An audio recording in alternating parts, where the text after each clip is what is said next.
बेवजह तूने वह डायरी पढ़ी? प्राची ने नताशा से पूछा। हाँ, बस 2 पन्ने, नताशा ने जवाब दिया। क्या लिखा था उसमें? ज्यादा कुछ नहीं, अभी तो बस 2 पन्ने ही पढ़े हैं। शायद किसी लड़के के लिए अपनी फीलिंग्स लिखी हैं उसने।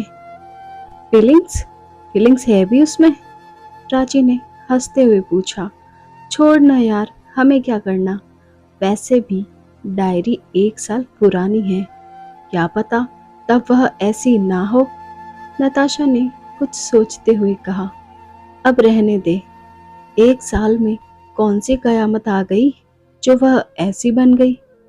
तूने भी सुना ना कि उसके और विवान के बीच क्या हुआ था, और अब उसकी नज़र तेरे अमन पर है। मैं बता रही हूँ, उसे तान्या के साए से भी दूर रख, तेरे लिए अच्छा होगा। हाँ, नताशा ने हामी भरी। चल, तू यह डायरी जल्दी पढ़ ले, इससे पहले कि उसे डायरी गायब होने का पता चले। कुछ चटपटा हो तो मुझे भी बताना। कहते हुए प्राची वहां से निकल गई। नताशा कुछ सोचते सोचते लाइब्रेरी में जाकर बैठ गई। 2 मिनट बैठकर वह तान्या के बारे में सोचने लगी। उसके मन में तान्या को लेकर कई बातें उमड़ रही थी। आखिर तान्या की डायरी में जो कुछ लिखा था, उसकी आज की सच्चाई से मिलता जुलता क्यों नहीं था? क्यों तान्या उसे कभी भी अच्छी नहीं लगी? वह एक शांत स्वभाव की लड़की है जो किसी से ज्यादा मतलब नहीं रखती। लेकिन विवान के साथ उसका जो सीन था, वह क्या था फिर? पिछले साल कॉलेज में हर तरफ तान्या और विवान के किस्से थे।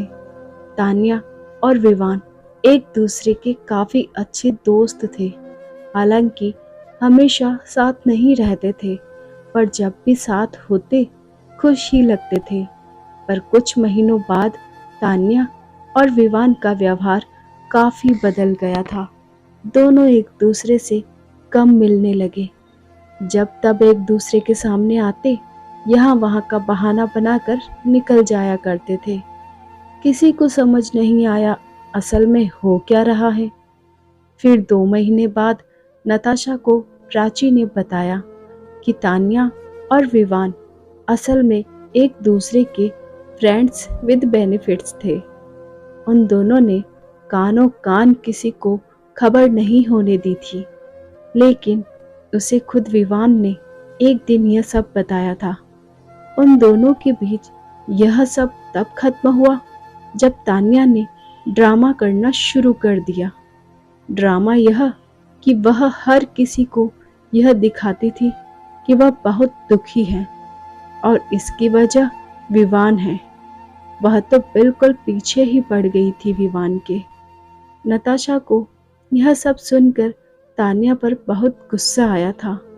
उस जैसी शरीफ सी दिखने वाली लड़की किसी के साथ फ्रेंड्स विद बेनिफिट्स में रहेगी और फिर पीछे भी पड़ जाएगी, यह उसने कभी नहीं सोचा था।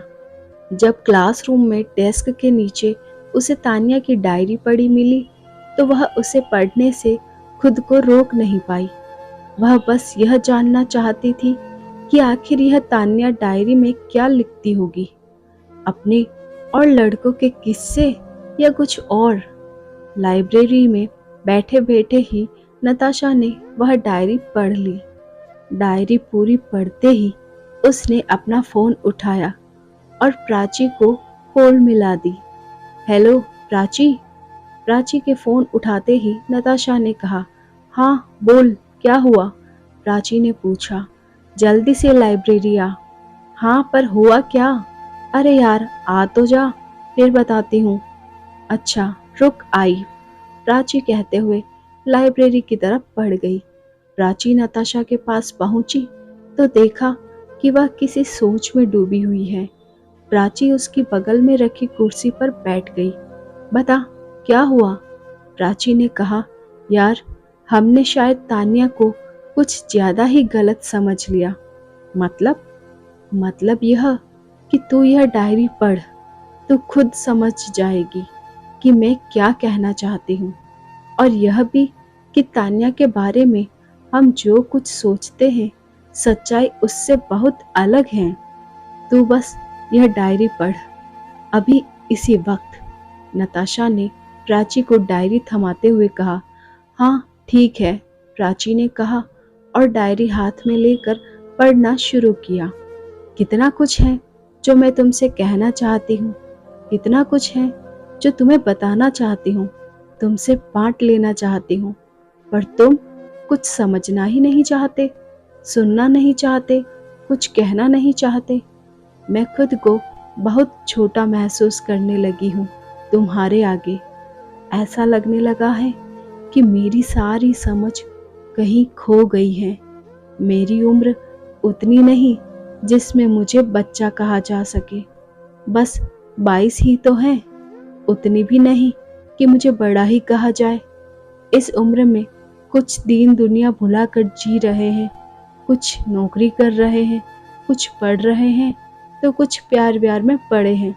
मैं किस कैटेगरी की हूँ मुझे खुद को समझ नहीं आ रहा। शायद उस कैटेगरी में हूँ जिसमें समझ नहीं आता कि जिंदगी जा किस तरफ रही है। ऐसा लग रहा है कि बस चल रही है किसी तरफ मेरे दो रूप बन चुके हैं। एक जिसमें मैं अच्छी खासी समझदार लड़की हूँ और अपने करियर के लिए दिन रात मेहनत कर रही हूँ, दूसरा जहाँ मैं किसी को पाने की चाह में खुद को खो रही हूँ। और ऐसा लगने लगा है कि मेरा दिमाग दिन ब दिन खराब हुआ जा रहा है।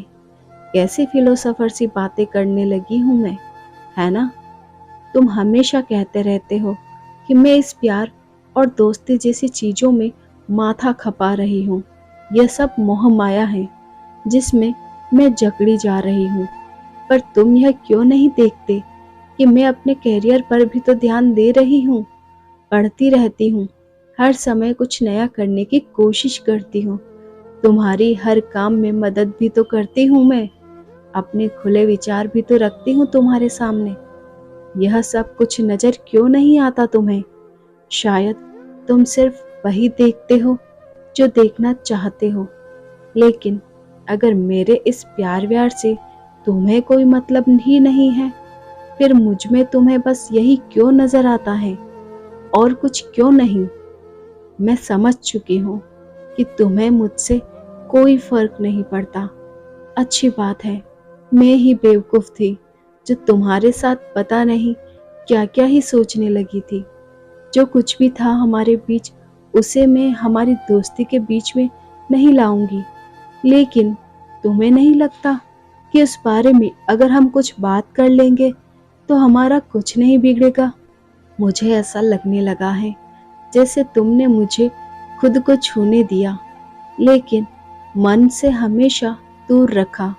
मैं तुम्हारे करीब होकर भी इतना दूर क्यों महसूस करती हूँ? जो सब मैं लिखती हूँ वह कह क्यों नहीं सकती तुमसे आकर? हाँ, मैंने हाँ कहा तुम्हें बार बार, पर सिर्फ तुम्हें ही कहा। यह तो पता है ना तुम्हें, मैं तुम्हें तब गलत क्यों नहीं लगी जब मैंने यह कहा था कि मैं तुम्हें चाहने लगी हूँ, लेकिन तुम्हें मजबूर नहीं करना चाहती कि तुम मुझसे जबरदस्ती रिश्ते में बंधो। याद है तब तुमने क्या कहा था कि तुम भी मुझ में इंटरेस्टेड हो, लेकिन किसी रिश्ते में पढ़कर मुझे खोना नहीं चाहते। मैं इतना सुनकर भी बहुत खुश हुई थी। मुझे लगा था अगर दो लोग एक दूसरे में इंटरेस्ट रखते हो तो फिर तो कोई परेशानी ही नहीं है। मैंने बस इतना सोचा कि तुम्हें मेरी फिक्र है, तुम मुझे खोना नहीं चाहते, और इतना शायद दोस्ती से बढ़कर कुछ समझने के लिए काफी है। फिर जब तुम मुझे अचानक से ही नजरअंदाज करने लगे, मुझसे नजरें चुराने लगे, और मैंने गुस्से में तुम्हें यह कहा कि तुमने मुझे तकलीफ पहुंचाई है, तो तुम मुझे ही गलत क्यों कहने लगे? एक दोस्त होकर अगर तुम एक दोस्त के साथ संबंध बनाने को गलत नहीं मानते तो मैं क्यों मानूं? नहीं लगा मुझे कुछ गलत इसमें, तो नहीं लगा, पर मैंने यह भी तो नहीं कहा था ना कि मेरे लिए तुम सिर्फ एक दोस्त हो। यह तो बताया था मैंने कि तुम्हारे लिए बहुत कुछ महसूस करने लगी हूं मैं। फिर तुमने यह क्यों कहा कि मेरी गलती है जो मैं तुमसे उम्मीदें लगाने लगी हूं? नहीं, तुम सही थे। ऐसा कुछ था ही नहीं जिसे लेकर मुझे दुखी होना चाहिए। आखिर हाँ, तो मैंने ही कहा था, फ्रेंड्स विद बेनिफिट्स ही था वह। अगर कुछ दिन पहले पूछते तुम मुझसे कि मैं दुखी हूँ या नहीं, तो मैं कहती कि मैं बहुत दुखी हूँ, मर रही हूँ तुम्हारे लिए। लेकिन अब मैं ऐसा नहीं कहूँगी, बल्कि कुछ नहीं कहूँगी। और कहूँ भी क्यों, जब मुझे पता है कि तुम्हें फर्क ही नहीं पड़ेगा। मैं भी कोशिश कर रही हूँ कि मुझे भी फर्क ना पड़े। हाँ, जब भी कॉलेज की कैंटीन में तुम्हें किसी और से उसी तरह बात करते देखती हूँ जिस तरह खुद से करते हुए देखा करती थी, तो बुरा लगता है मुझे।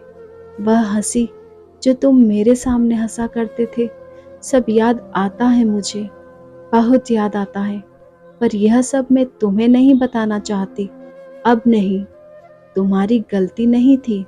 मुझे समझ आ गया है, तुम मुझे नहीं चाहते, और इसमें तुम्हारी गलती नहीं है और न ही मेरी है।